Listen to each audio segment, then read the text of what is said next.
Une bibliothèque d'outillage, c'est l'idée derrière l'association Tourne-Vie. Ce projet d'économie circulaire prête des outils aux citoyens pour ne pas en acheter de nouveaux.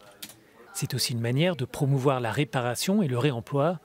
L'objectif est de fournir des produits de qualité et suggérer aux personnes intéressées de ne pas acheter des outils à bas prix qu'ils pourraient utiliser que très rarement. La grande idée, qui existe depuis longtemps, c'est juste de partager des outils, de partager les coûts avec un grand nombre de personnes. Ici, on parle de 400 à 500 personnes.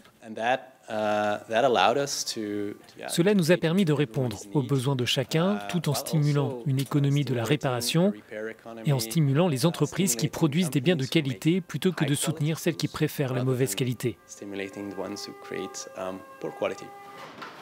Le projet a vu le jour en 2015 et compte plus de 400 inscriptions.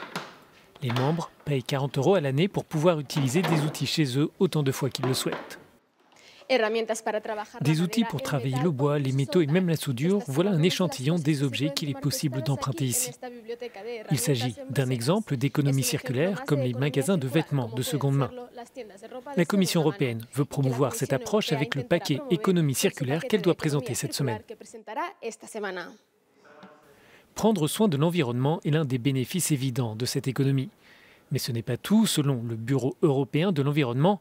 Face à la période d'incertitude et de risque actuellement en cours, cette approche circulaire permet d'éviter les perturbations. Avoir la possibilité de réparer, de prolonger la vie des produits, des biens que l'on possède déjà, est une question importante de résilience.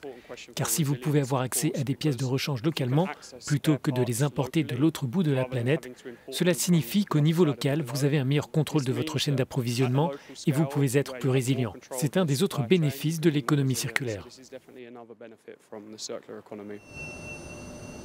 La Commission européenne travaille sur des propositions pour élargir aussi l'économie circulaire au secteur du textile et de la construction.